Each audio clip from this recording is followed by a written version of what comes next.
Hola amigos, de nuevo con el ventilador, por eso uso los cascos. Espero que no se escuche demasiado el ruido del ventilador porque lo tengo aquí mismo y a toda potencia. 4:10 de la madrugada de la mañana del sábado 13 de julio de 2024. Y seguimos con la serie de videos de cómo Europa fue a la guerra en 1914, a la Gran Guerra. ¿Cómo eso fue posible?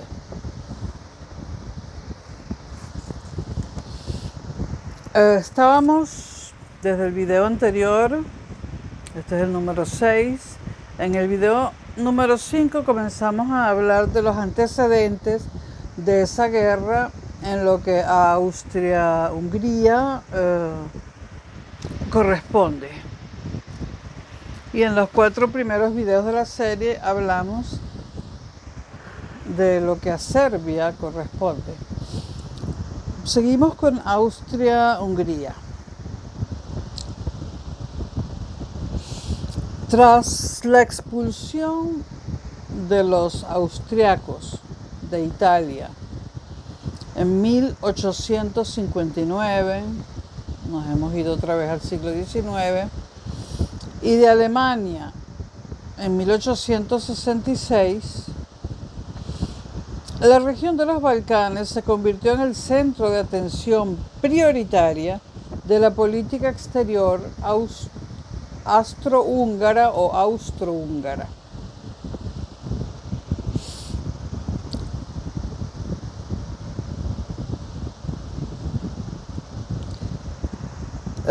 Tanto Rusia como Austria-Hungría creían poseer un derecho histórico a ejercer la hegemonía en las zonas de las que se retiraron los otomanos. La Casa de Habsburgo había sido tradicionalmente la guardiana de la puerta oriental de Europa frente a los turcos. En Rusia, la ideología del pan-eslavismo defendía una comunidad natural de intereses entre las naciones eslavas emergentes de la península de los Balcanes, sobre todo ortodoxas, y la potencia benefactora de San Petersburgo, es decir, Rusia. La retirada otomana también planteó interrogantes acerca del futuro control de los estrechos turcos. Una cosa que ahora también está en el tapete de la política internacional actual. Esto de los estrechos turcos es un asunto, era un asunto, todavía lo es, era un asunto de gran importancia estratégica para los responsables de elaborar la política exterior rusa, y todavía lo es, o de nuevo lo es, como lo quieran ver. Nunca dejó de serlo.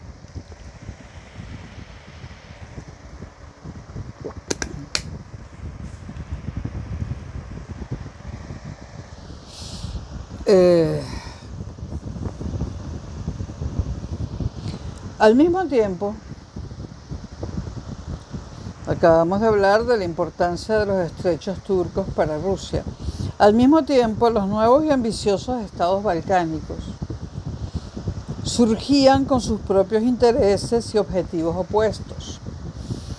Austria y Rusia maniobraban por este terreno turbulento de los Balcanes, como jugadores de ajedrez que con cada movimiento esperan anular o reducir la ventaja del adversario.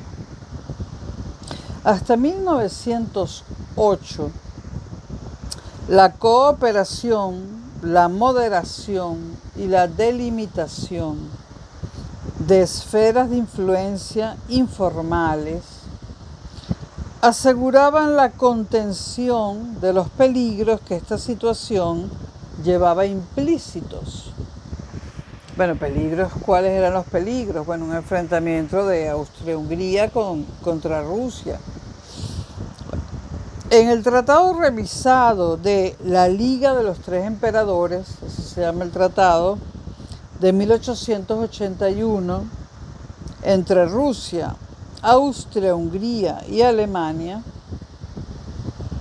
Rusia se comprometió a respetar la ocupación austrohúngara de Bosnia-Herzegovina, autorizada en 1878, 3 años antes, en el Tratado de Berlín. Y los tres signatarios, Rusia, Austria-Hungría y Alemania, acordaron tener en cuenta los intereses de los demás en la península de los Balcanes. Acuerdos posteriores austro-rusos de 1897 y 1903 reafirmaron su compromiso conjunto con el statu quo de los Balcanes.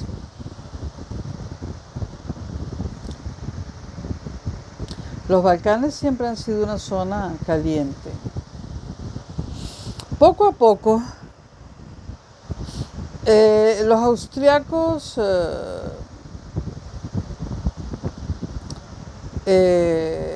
saltándonos un montón de cosas, ¿no?, que tienen que ver con Rusia, que veremos más adelante, volvamos a Austria-Hungría y a Serbia, ¿no?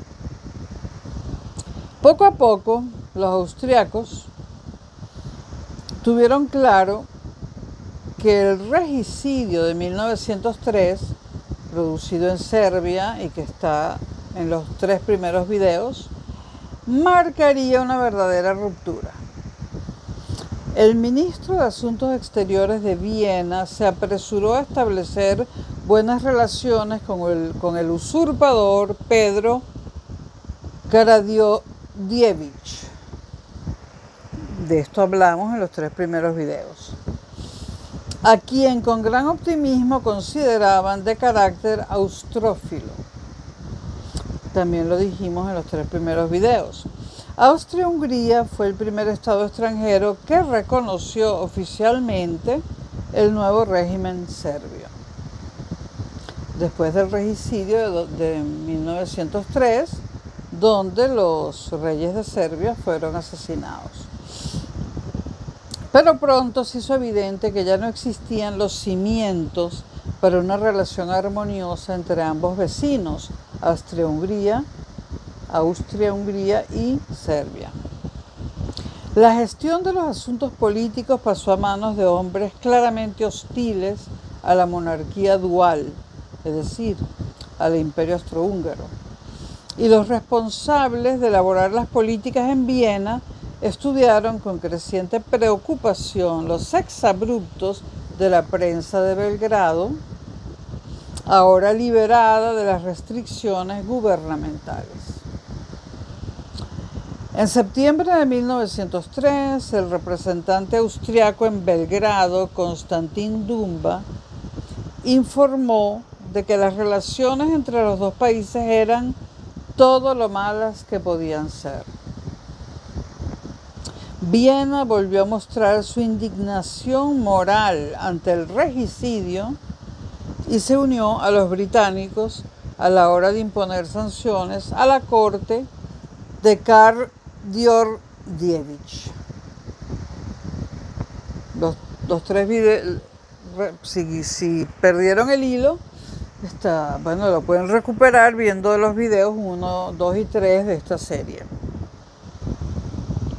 Con la esperanza de aprovechar que el vínculo austro-serbio se había debilitado, los rusos se pusieron manos a la obra asegurando al gobierno de Belgrado que el futuro de Serbia estaba en el oeste, en la costa adriática, e instándole a no renovar su antiguo tratado comercial con Viena. sembrando cizaña a los rusos. A finales de 1905, esas tensiones estallaron en un claro conflicto cuando en Viena descubrieron que Serbia y Bulgaria habían firmado una unión aduanera secreta. De esto también hablamos un poco en los 3 primeros videos. Y si la unión aduanera serbo-búlgara, por cierto, otro antecedente más de la Unión Europea, de la unión aduanera de la Unión Europea, y si esta unión aduanera serbio o serbo-búlgara no fuera más que el primer paso hacia la creación de una liga de estados balcánicos hostil a Austria-Hungría y receptiva a las insinuaciones de San Petersburgo, esto se preguntaban los austrohúngaros. El acuerdo aduanero serbo-búlgaro era de hecho el tercero de una serie de alianzas secretas entre Serbia y Bulgaria, de las cuales las 2 primeras ya tenían claramente una orientación anti-austriaca. El 12 de mayo de 1904 se firmaron en Belgrado un tratado de amistad y un tratado de alianza dentro del más estricto secreto.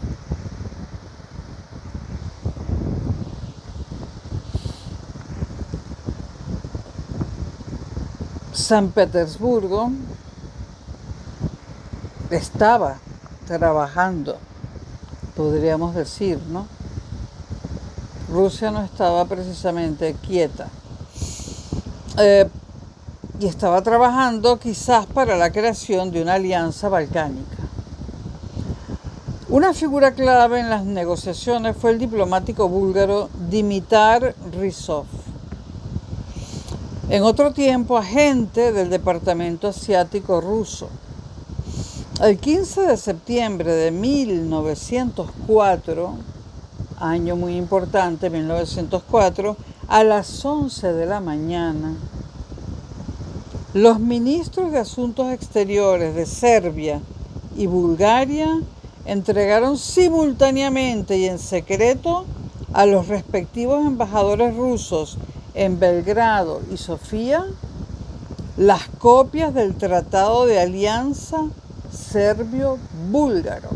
Es decir, que esta alianza serbo-búlgara era conocida y aupada por Rusia. Esto no quiere decir que Rusia haya sido mala. Y lo digo en serio. No hay en este sentido países malos ni buenos. Cada cual lucha por sus intereses, ¿no? Bueno, después...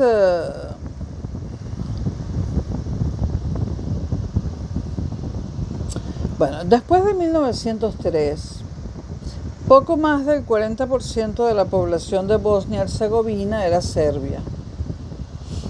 Poco más del 40%, dije, ¿no? Era Serbia. Y había grandes zonas de asentamiento bosnio en la Voivodina al sur de Hungría y otras más pequeñas en Croacia-Eslavonia.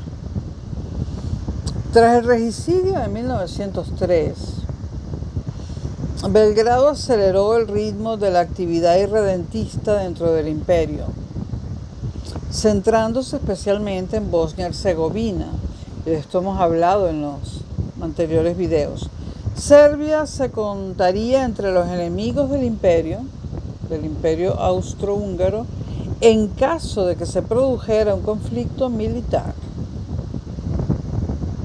Que se produjo. Yo tengo calor y ella viene, mira, esta es la cola de mi gata, que es enorme. Ella viene a pegarse para darme calor y yo estoy muerta de calor. Pobrecita, que no se quiere sentir sola. ¿Verdad, Susan? Susan, estás mojada. Susan,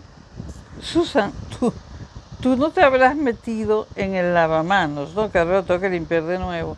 ¿Qué hace Susan mojada? Susan, esto es agua. Bueno, dejemos a Susan tranquila. Yo con un ventilador a la derecha y con un radiador que es Susan a la izquierda.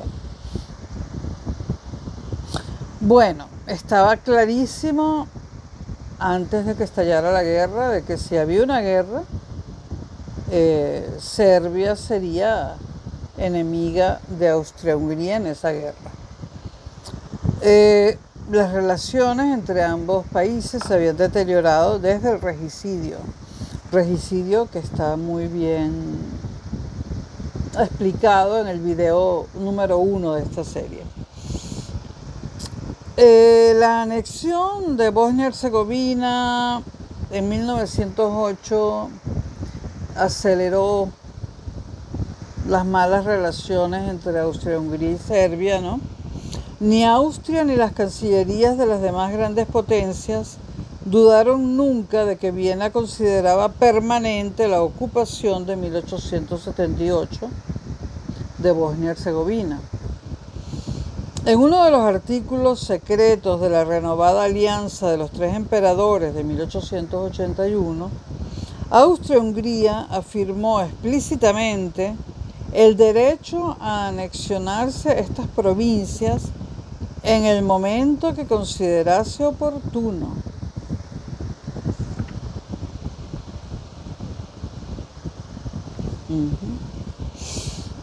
Y esta afirmación se repitió cada cierto tiempo en los acuerdos diplomáticos austro-rusos. Es decir, que Rusia jugaba a dos bandas, a veces con Austria-Hungría y a veces con Serbia, hablaba con ambos. En principio tampoco fue impugnada por Rusia la anexión de Bosnia-Herzegovina por parte del Imperio Austrohúngaro. Al principio no fue impugnada por Rusia, si bien San Petersburgo, la capital de Rusia en ese momento, se reservó el derecho a imponer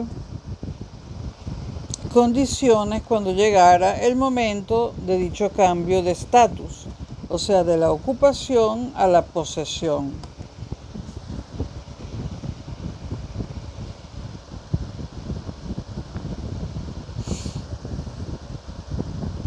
Las ventajas de una anexión oficial eran bastante obvias para Austria-Hungría. Eliminaría cualquier duda sobre el futuro de las provincias. Permitiría que Bosnia y Herzegovina se integraran más plenamente en el tejido político del Imperio Austrohúngaro. E indicaría a Belgrado y a los serbios de Bosnia y Herzegovina que Austria-Hungría consideraba dichos territorios como una posesión permanente y así, al menos en teoría, eliminaría un incentivo para nuevos disturbios.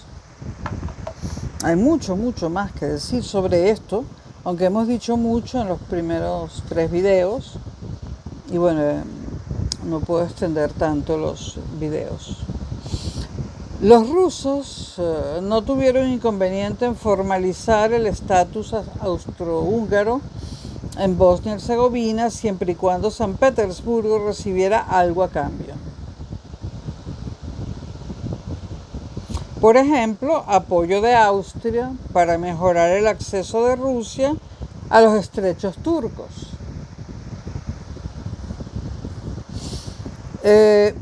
La crisis por la anexión de Bosnia constituyó un punto de inflexión en la geopolítica de los Balcanes. Arrasó con lo que quedaba de la disposición austrohúngara a colaborar en la resolución de los problemas de esa región. De ahí en adelante sería mucho más difícil reprimir las energías negativas generadas por los conflictos entre los estados balcánicos. También alejó al vecino y aliado de Austria, el Reino de Italia. En los últimos años previos al comienzo de la guerra, de la Gran Guerra, se hizo cada vez más difícil conciliar los objetivos italianos y austríacos en la costa adriática de los Balcanes. Al principio los alemanes no se definieron sobre la cuestión de la anexión, pero pronto se unieron activamente en apoyo de Austria-Hungría, y esto también fue un hecho ambivalente. Pero a largo plazo reforzó la impresión tanto en San Petersburgo como en Londres, porque Londres estaba vigilante, de que Austria era el satélite de Berlín, una percepción que desempeñaría un papel peligroso en la crisis de 1914. Austria siempre fue el satélite de Berlín y hoy en día, bueno, eso para el otro canal. Cabría hacer algunas observaciones acerca de la Alemania y la Austria actuales, ¿no? Bueno, el impacto de la crisis fue especialmente profundo y duradero en Rusia.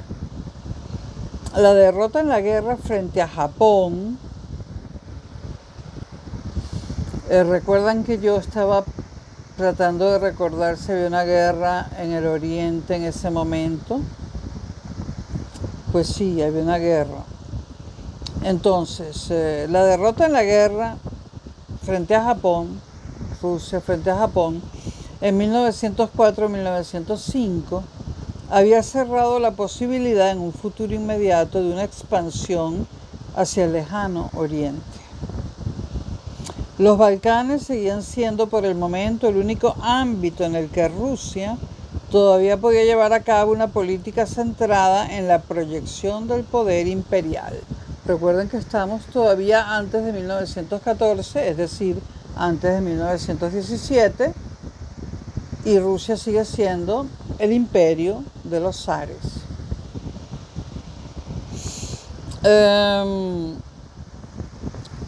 Hubo indicios de una mayor participación política de Rusia en Serbia. En el otoño de 1909, el Ministerio de Asuntos Exteriores ruso nombró a Nikolai Hartwig.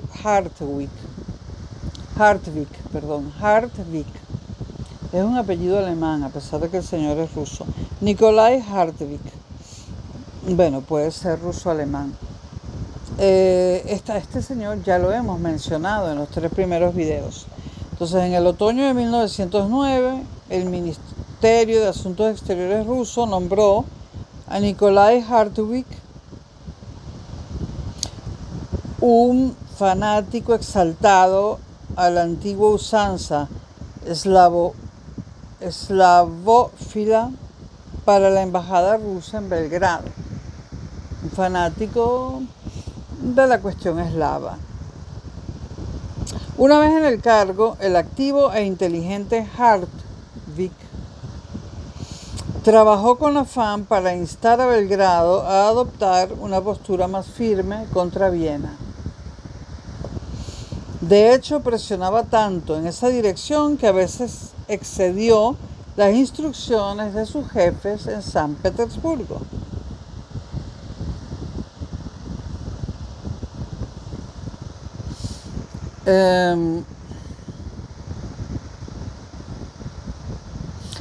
Las actividades, por otro lado, las actividades de la coalición serbo-croata, una facción política que surgió en 1905 dentro de la Asamblea Croata en Agram, hoy Zagreb, capital de Croacia, Eslavonia, gobernada por Hungría.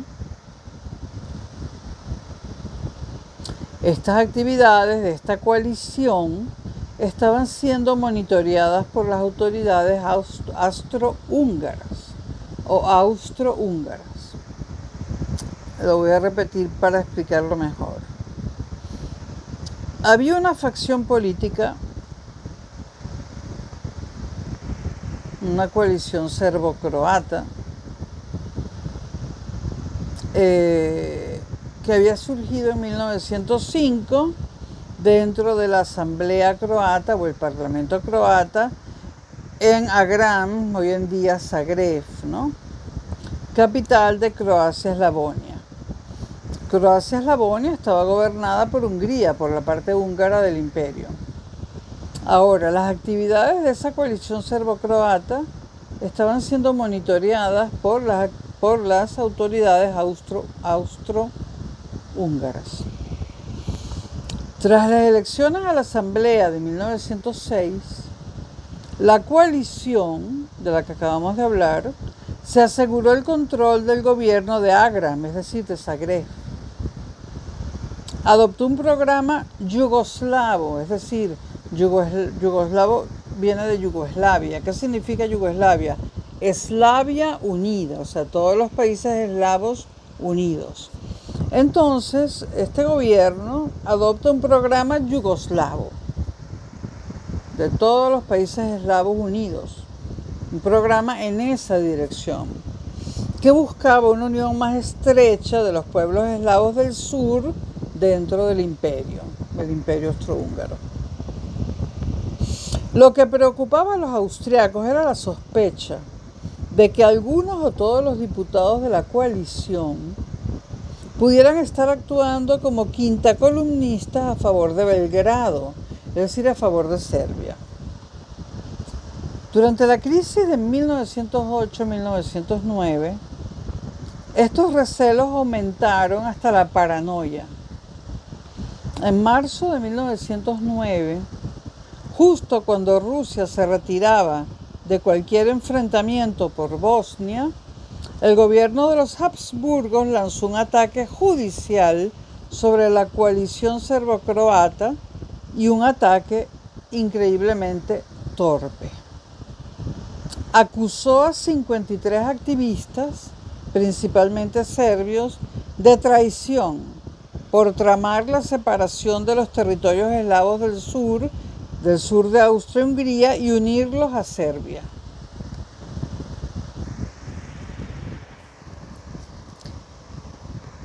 Entonces tenemos el imperio con ese ataque judicial sobre algo que podía estar pasando o no.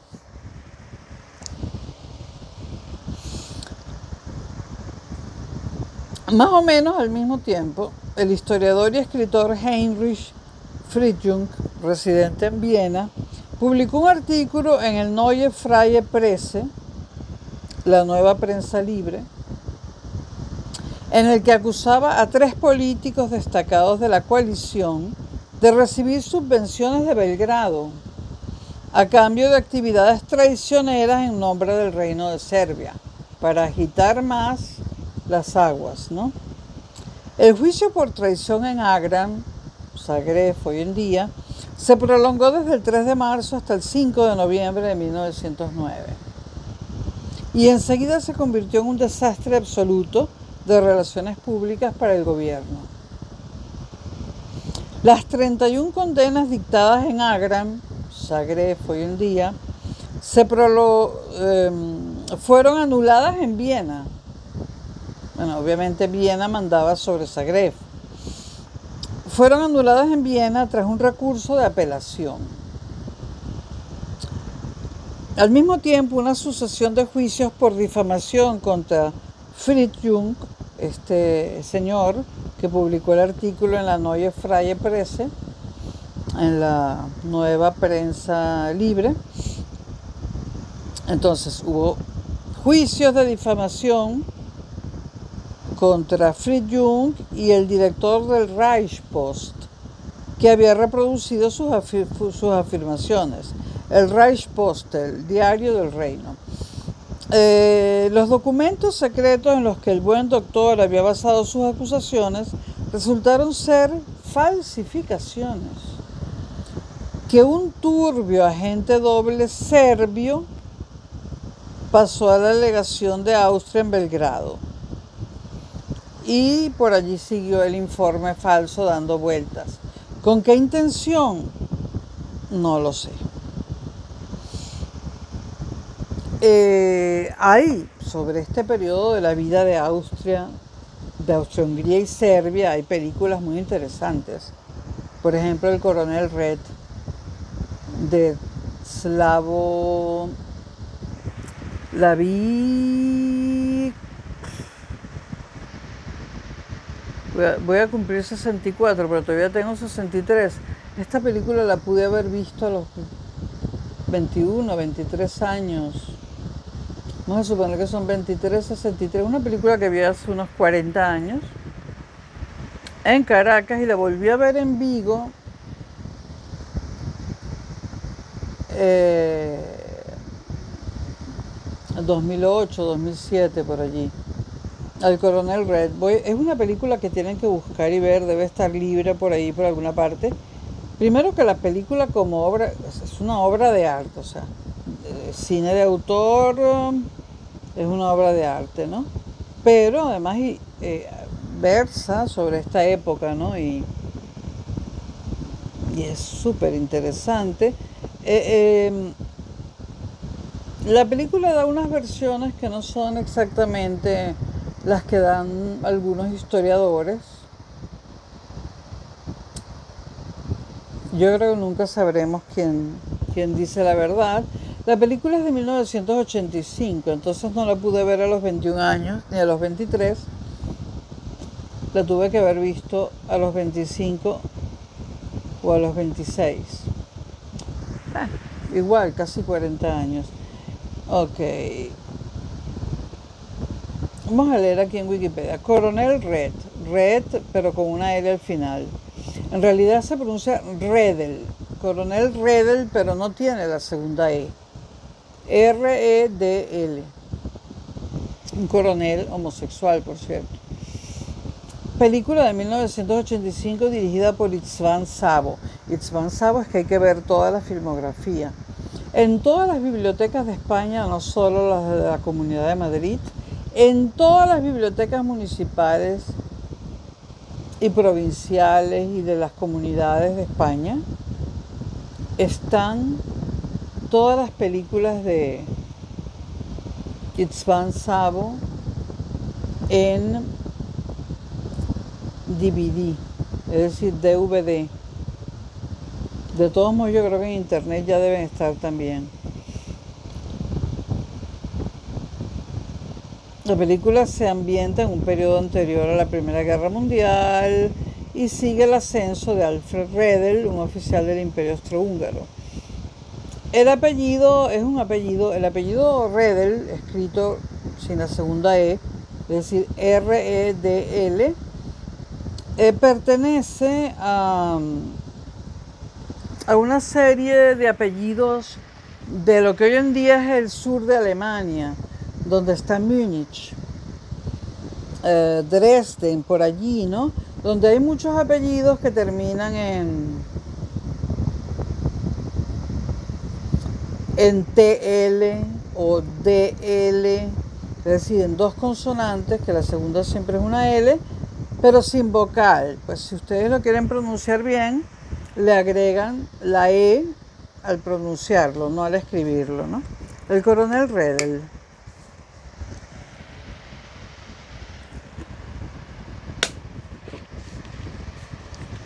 Posiblemente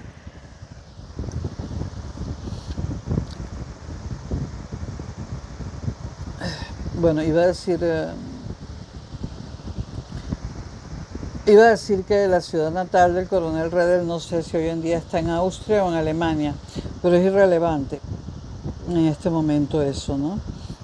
Más adelante hablaré de quién era el coronel Redel en lo que nos concierne, que es la historia, ¿no? Repito, hay que ver las películas de István Sabo, cine de autor de la mejor factura. Y es que decir cine de autor es decir Europa del Este, es decir Europa Central. O sea, lo repito, cine de autor es decir Europa del Este, Europa Central. Cine de autor, cine culto.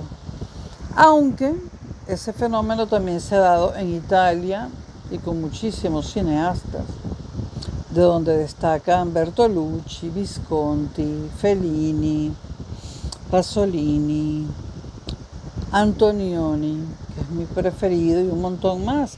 Y ese fenómeno también se dio en Francia, con Godard y Resnais, etcétera, ¿no? En Suecia con Bergman, en algunas películas en el Reino Unido y en España en la época de Saura y de Buñuel, pero me sigo quedando con los italianos y con Centro Europa y la Europa del Este en lo que a cine se refiere, y con Bergman, por supuesto. No me puedo separar de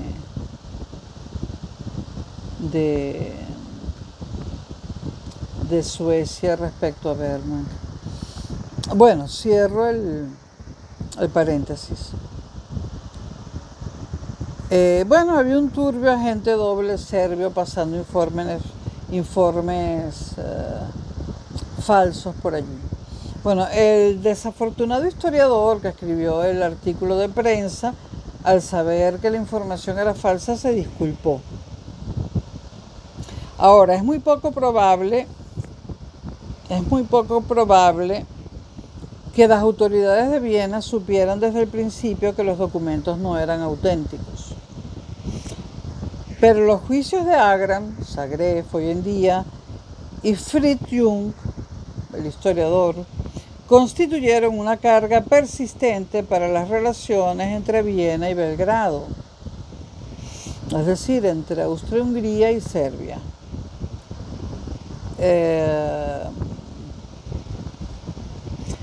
Especialmente incómodo fue el hecho de que el escándalo pronto se empezó a centrar en el representante austriaco en Serbia, el conde Johann Forgach von Gimes-Ungarz. Pero de este asunto, que es casi que telenovelesco, no nos vamos a ocupar. Ahora, lo que enfureció a este señor, a Forgach, que no hemos echado todo el cuento, sería muy largo el video, sobre todo fue la participación continuada de altos cargos serbios en la campaña para desacreditarle. Y entre esos altos cargos serbios estaba el jefe de sección del Ministerio de Asuntos Exteriores, Miroslav Spalajković, o Spalajković.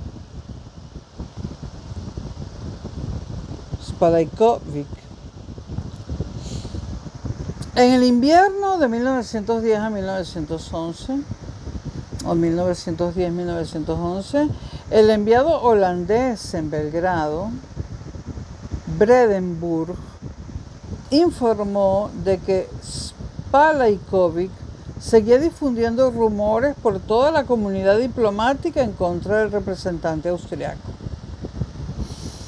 Para colmo de males, a Spalajković y a su esposa se les veía constantemente en compañía de Hartwig, el ruso amante de lo eslavo, el nuevo embajador ruso. De hecho, se decía que la pareja vivía prácticamente en la misión rusa. Forgach llegó a obsesionarse de un modo enfermizo. Saltó un montón de cosas telenovelescas, y para abril de 1911 Forgach había ordenado a todo el personal de la legación austriaca en Belgrado que evitaran cualquier tipo de contacto con Spalajković, que era, recordemos, el jefe de sección del Ministerio de Asuntos Exteriores de Serbia.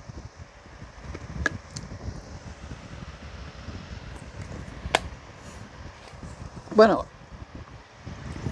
los culebrones llevan a guerra, ¿eh? La posición de Forgach en Belgrado se había vuelto claramente insostenible y fue retirado en verano de 1911. Pero vale la pena recordar el escándalo de los juicios a Graham Fritz Jung y sus secuelas en la capital serbia, porque en él estuvieron involucradas personas que figurarían de manera destacada en los acontecimientos de 1914. Miroslav Spalajković era un alto funcionario de la política exterior interesado en Bosnia-Herzegovina desde hacía mucho tiempo. Su mujer era bosnia y en 1897 había escrito una tesis doctoral en la Universidad de París en la que sostenía que puesto que las dos provincias seguían siendo entidades jurídicas autónomas bajo soberanía otomana, su anexión por Austria-Hungría nunca podría ser legítima. Se fue la gata, Dios mío, menos mal, el motorcito que me estaba dando un calor horroroso. Bueno. Posteriormente ocupó el puesto de representante serbio en Sofía, donde desempeñó un papel importante en connivencia con los rusos, creando la alianza serbo-búlgara dentro de la Liga Balcánica que dio origen a la Primera Guerra de los Balcanes en 1912, de la cual hablamos en los 3 primeros videos. Durante su destino en Sofía siguió siendo íntimo amigo de Nikolai Hartwig, al que visitaba en Belgrado más de 20 veces al mes. Gran amistad. Después le trasladaron a la legación de San Petersburgo, aún más importante, donde su labor consistiría en interpretar las intenciones del zar y sus ministros hacia el gobierno serbio de Belgrado a medida que la crisis de 1914 se extendía. Una peculiaridad curiosa de la crisis de julio de 1914 es que muchos de sus principales protagonistas se conocían desde hacía mucho tiempo. Bajo la superficie de muchas de las negociaciones clave se escondían antipatías personales y agravios nunca olvidados. Y esto es muy interesante porque las antipatías personales y los agravios que no se olvidan pueden conducir a guerras. Y en este caso contribuyeron a la primera gran guerra total que hubo en nuestro planeta. Y estoy pensando en personajes como... Estoy pensando en personajes que no llegan ni a los talones, pero estoy pensando en personajes como Isabel Díaz Ayuso, dándole una medalla a un latinoamericano rockero y futbolista que no sabe nada de economía y que es un payaso, solo para molestar a la izquierda española. Provocaciones sin sentido que pueden provocar, valga la redundancia, cosas graves, porque no es la primera provocación de la señora Ayuso. Provocaciones de Ursula von der Leyen, provocaciones o cosas que el presidente de Francia, Macron, nunca debió haber dicho. Ahora no quiero recordarlas, las recuerdo, pero no quiero hablar de eso. Llamar continuamente fascistas, hacer un cerco sanitario a partidos como el de Le Pen o Alternative für Deutschland o Vox. Señores, el fascismo comenzó y terminó con Mussolini. El nacionalsocialismo comenzó y terminó con Hitler. El franquismo comenzó y terminó con Franco. Este tipo de lenguaje, que si eres un facha, que si eres un progre, esto es peligroso. La insultadera continua a Putin, el hecho de que los jugadores de tenis rusos no puedan en Wimbledon, por ejemplo, pero también sucedió en Roland Garros, no lleven la bandera de su país del lado izquierdo de su nombre y del lado derecho no lleven las iniciales de su país, es una falta de respeto, porque los de Ucrania sí que llevan bandera y nombre. Y se está humillando a los jugadores por una cuestión de una guerra que no tiene que ver con ellos. Por supuesto que ellos alguna posición tendrán, pero nunca no la van a decir. Están jugando tenis. Entonces, que la Unión Europea se pelee con Rusia, pero se haga amiga y le regale España, por ejemplo, la nacionalidad española a todos los miembros de la oposición venezolana y los tenga aquí metidos, no es muy inteligente, porque Venezuela nunca será amiga de Europa. Lo que Latinoamérica quiere es conseguir vivir ¿qué quieren los latinoamericanos? Vivir en Europa o sacarle cosas a Europa, sacarle dinero, sacarle subvenciones que se las sacan, ¿no? Sacarles la nacionalidad. Los latinoamericanos no aman Europa, y a la que menos aman dentro de Europa es a España, como para estarles dando todo ese montón de enemigos.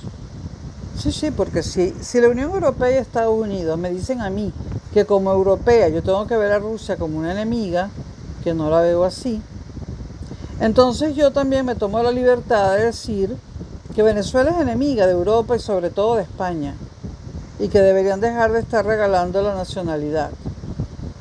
Y si a alguien le molesta mi acento, déjenme decirle que yo no tengo 8 apellidos gallegos, sino más o menos 32 o 64.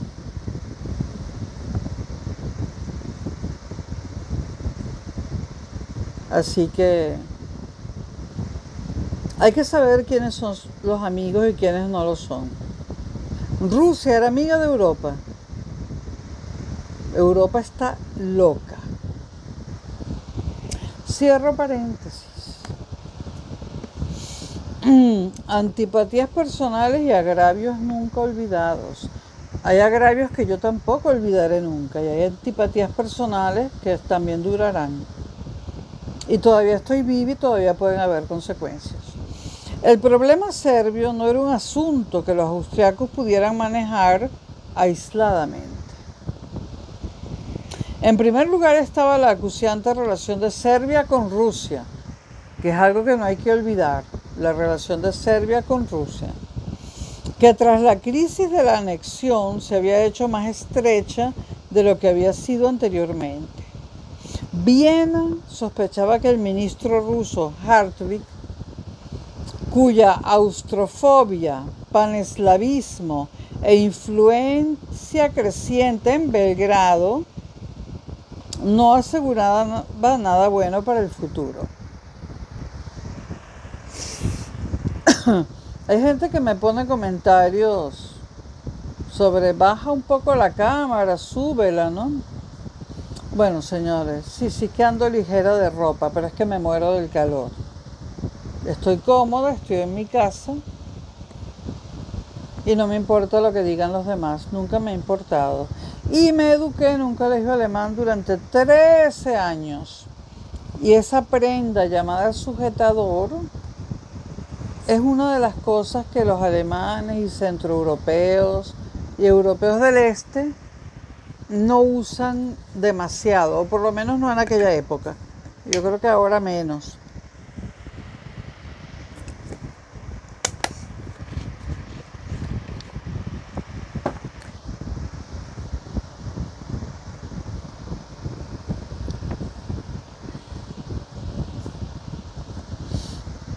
Y entre corchetes, esta vez no entre paréntesis,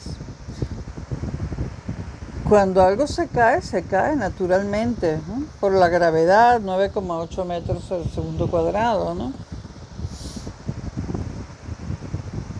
Entonces, se considera antiestético que ciertas cosas se vean caídas.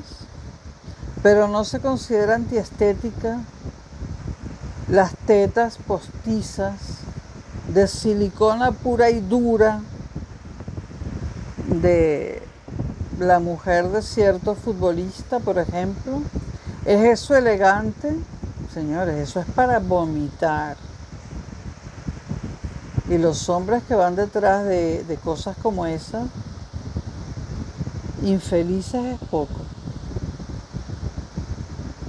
El balón de fútbol es duro, porque a lo mejor como el balón de fútbol es duro, él también quiere encontrar cosas duras en el cuerpo de las mujeres. No sé, cosas que se me ocurren. Pero la silicona no es natural. Pero que ciertas partes del cuerpo caigan, eso sí es natural. Yo auténtica siempre, hasta el final. Cierro corchete.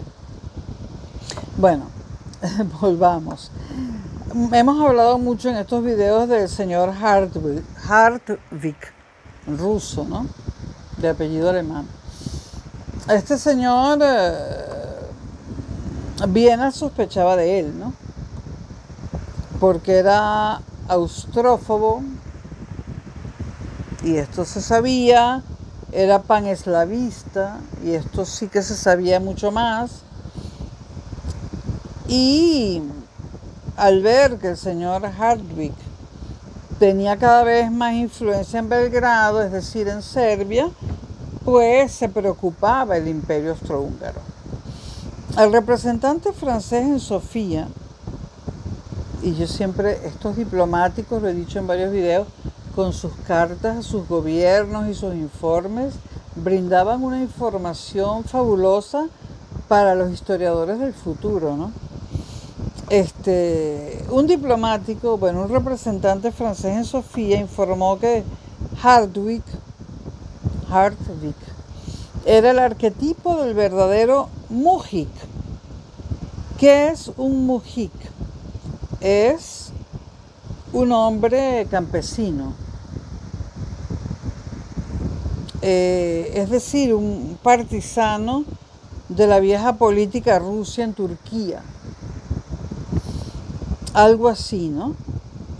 Y este representante francés en Sofía decía que Hartwig estaba dispuesto a sacrificar el lejano oriente por los Balcanes. Decir Hartwig es decir Rusia. Hartwig estableció relaciones de gran intimidad con el primer ministro Nikola Pasic. Los dos hombres se reunían casi todos los días. Tiempo sin hablar de Nikola. Creo que no lo mencioné en el video anterior, pero en los 4 primeros sí. No, en los 3 primeros sí. No, en los 4 primeros. Es que este es el 6º.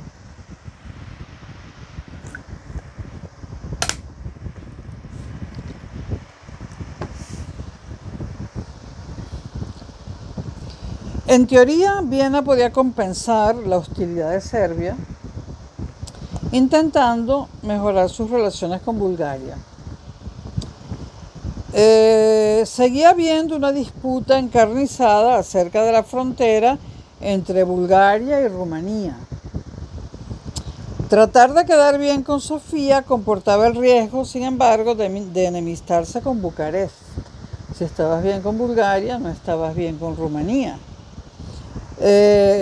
Una Bucarest hostil era muy poco deseable debido a la gran minoría rumana que habitaba en la Transilvania húngara.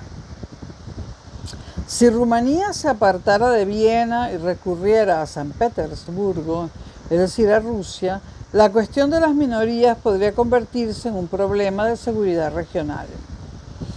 Los diplomáticos húngaros, y en especial los dirigentes políticos, advirtieron que una gran Rumanía supondría una amenaza tan grave para la monarquía dual como una gran Serbia. Bueno, yo esto de una gran Rumanía no lo veo. Estoy pensando retrospectivamente, hoy en día menos. Otro motivo de preocupación era el pequeño principado de Montenegro en la costa adriática. Montenegro era el estado balcánico más pequeño, con una población de 250.000 habitantes, diseminados por un terreno hermoso pero implacable, de picos negros y barrancos profundos. Me muero por ir a Montenegro.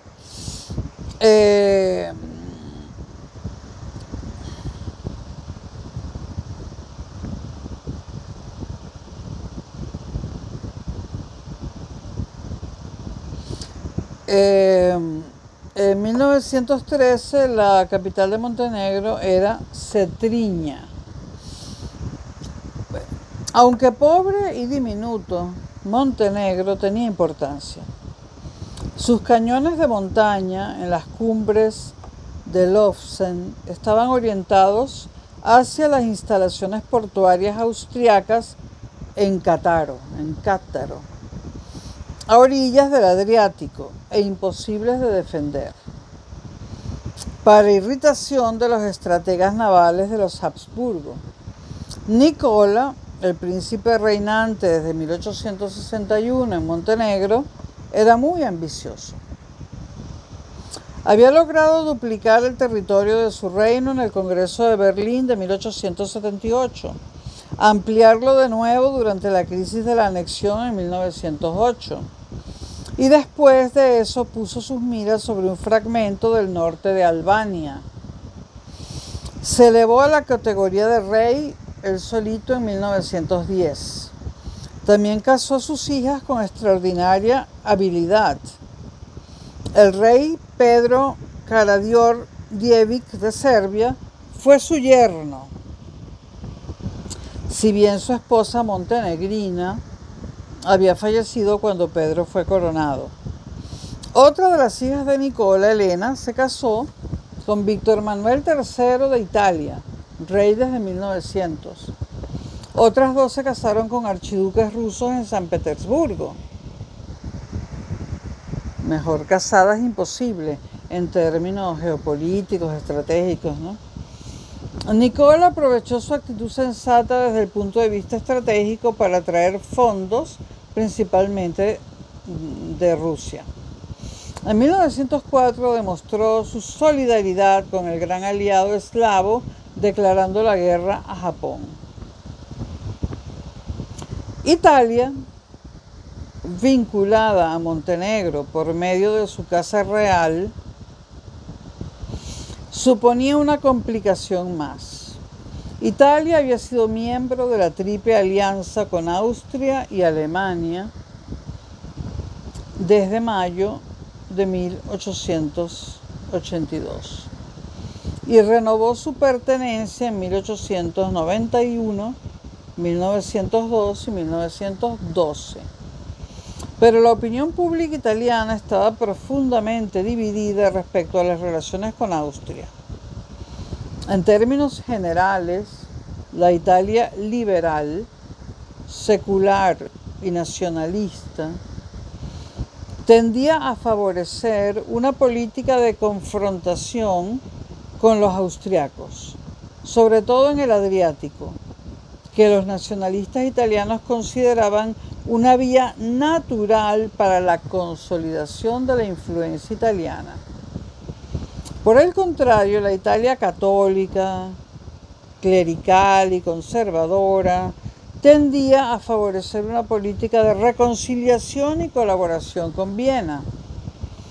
Como reflejo de estas lealtades divididas, la diplomacia de Roma era compleja, multidimensional y a menudo contradictoria. En 1900 y 1902, el gobierno italiano firmó unos acuerdos secretos con Francia, que anulaban la mayor parte de las obligaciones derivadas de su tratado con Viena y Berlín.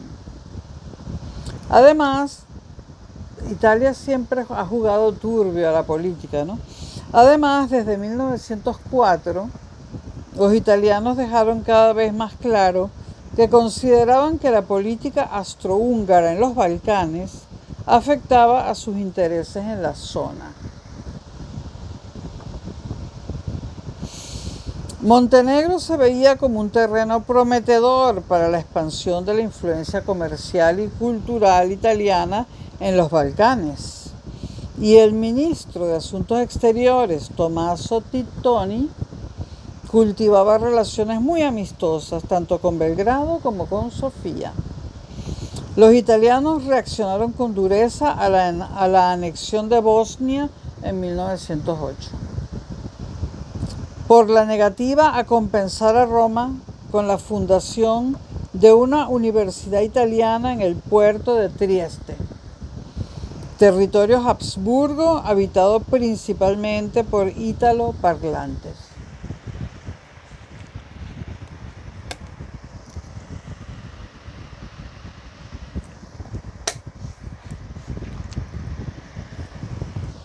La política europea, antes y después, y ahora, es interesante porque la gente se toma en serio sus orígenes, la sangre que corre por sus venas, sus culturas, así sean superlocales, sus orígenes. Y Europa es diversa. Cuando se habla de la diversidad latinoamericana, yo no sé de qué están hablando. Un territorio donde se mezclaron blancos, mayormente españoles y portugueses. Habría que preguntarle a la Europa central y del norte si ellos consideran que italianos, portugueses y españoles y franceses son blancos, ¿no? Por otra parte. Pero bueno, Latinoamérica formada, sobre todo el Caribe, ¿no? Aunque ya la cosa llegó al cono sur, Chile, Argentina, Uruguay, todo está igual de jodido. Entonces, no hay ninguna diversidad en Latinoamérica. Allí blancos, sobre todo españoles y portugueses, se mezclaron con los que llegaron primero de Asia, porque América no tiene aborígenes, pero vamos a llamarlos aborígenes. Se mezclaron con los aborígenes americanos, que no son tales, y con los negros llevados a la fuerza desde África. Y surgió eso que creo que fue Enrique Rodó, pero no lo recuerdo, llamó el hombre nuevo. Un hombre nuevo que iba a ser un mundo maravilloso, ¿no? Y bueno, aquello es un mundo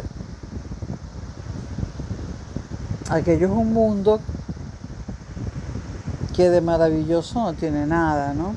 Yo me quedo con Europa, con sus guerras, con su defensa de una región, con la defensa que los serbios hicieron de Kosovo como suya, por ejemplo, en la guerra de la ex Yugoslavia de finales del siglo pasado.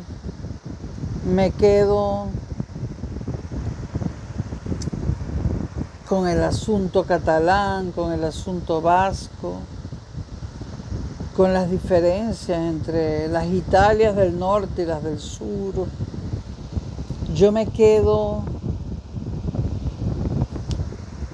con las gaitas gallegas enfrentadas a los tambores de Calanda, antes de esa cosa homogénea, color café con leche, a veces un café con leche más oscuro, a veces más claro, donde no hay fidelidad a nada, salvo al dinero de los otros.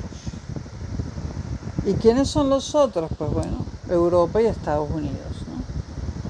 El dinero suena frío, pero vamos a ponerlo para que le duela más a los europeos. Lo único que quieren de nosotros es nuestro trabajo.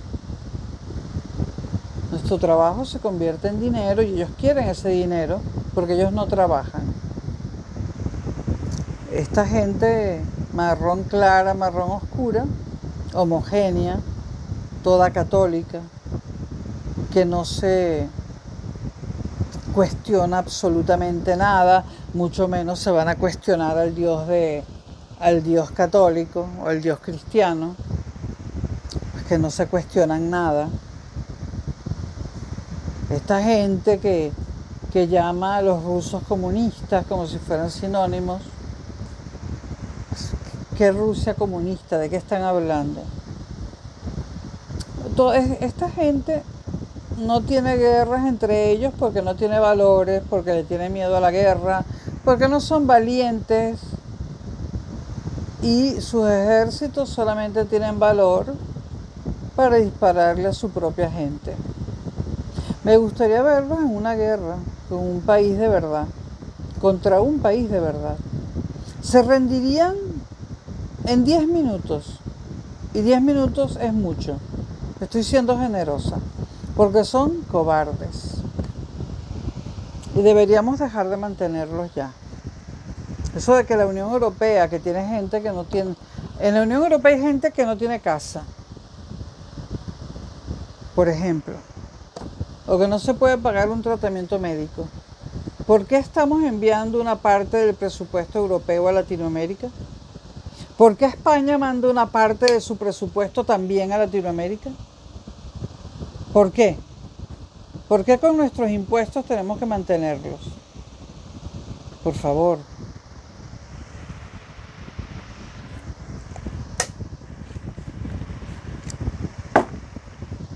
Cierro paréntesis.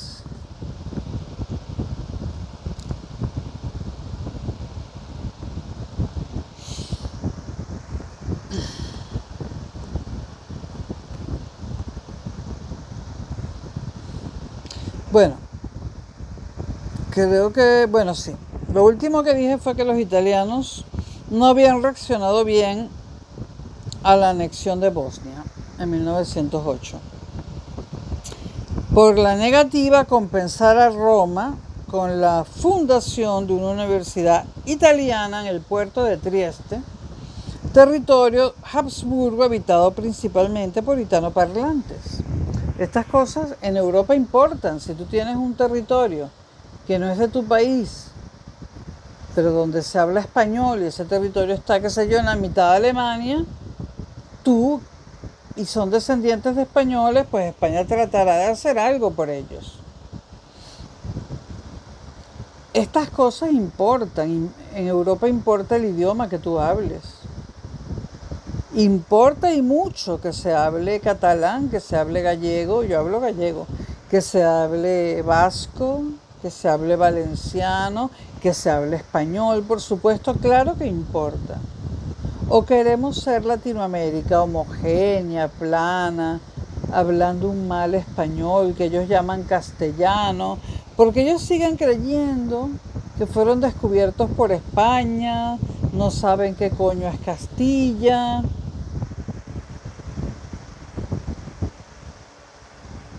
Bueno. Entonces, los italianos querían una universidad italiana en Trieste, porque a pesar de ser territorio de los Habsburgo, ahí vivían una mayoría de ítalo-parlantes. Bueno, en octubre de 1909, el rey Víctor Manuel III de Italia abandonó la Triple Alianza para firmar un pacto secreto con el zar Nicolás II. El acuerdo de Racconigi,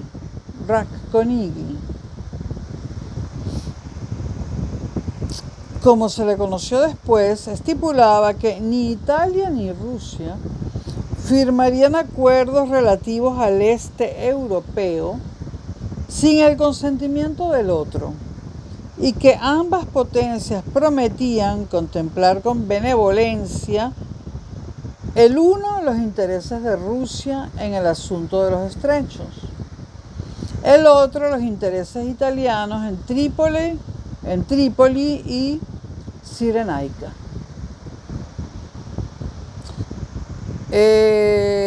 Pero poco después los italianos firmaron un pacto con Viena. Albania era la manzana más probable de la futura discordia austro-italiana en los Balcanes, encerrada todavía dentro del Imperio Otomano, y que tanto Italia como Austria consideraban que caía dentro de su esfera de influencia. Desde la década de 1850, desde la mitad del siglo XIX, Austria había ejercido una especie de protectorado religioso sobre los católicos del norte del país, pero Albania, con su larga costa adriática, también interesaba mucho a los italianos. A finales del siglo, Roma y Viena acordaron que apoyarían la independencia de Albania en caso de que el poder otomano se hundiera en la región. Vamos a dejarlo hasta aquí. El segundo video acerca de lo que pasaba en Austria-Hungría y que condujo y que ayudó a conducir a la Primera Guerra Mundial o Gran Guerra. En este caso hemos visto la cantidad de pactos y alianzas que había, ¿no? Había pactos secretos, había pactos, repito, había pactos secretos por montones, había pactos que habían sido firmados con todo el mundo viendo, que no eran secretos, ¿no? Las alianzas cambiaban constantemente, ¿no? Había intereses contrapuestos, pero no solamente entre dos países, sino entre 3 y 4, y a lo mejor alguno de esos 3 y 4 tenía alguna alianza con otro grupo de 2 países que tuvieran problemas entre ellos. Bueno, esta cantidad de alianzas secretas y no secretas, pactos, amistades, rivalidades, ambiciones territoriales, etcétera, etcétera, etcétera, también contribuyeron a que estallara la guerra. La cantidad enorme de pactos que ya hemos visto en 6 videos, se han visto muchísimos pactos, ¿no? La cantidad inmensa de pactos, de acuerdos secretos firmados, de acuerdos no secretos firmados, de pactos realizados sin estar por escrito. La cantidad de traiciones, que yo firmo un pacto abiertamente contigo, pero firmo un pacto secreto con tu peor enemigo. Entonces, los pactos y las alianzas jugaron un gran papel para que se produjera una guerra que era improbable. Y en videos anteriores hemos visto que el nacionalismo fue también otro de los grandísimos factores. Nacionalismos y pactos y alianzas, pero hay más y lo iremos viendo en los videos subsiguientes. Si todavía hasta aquí me han escuchado, gracias. Nos vemos.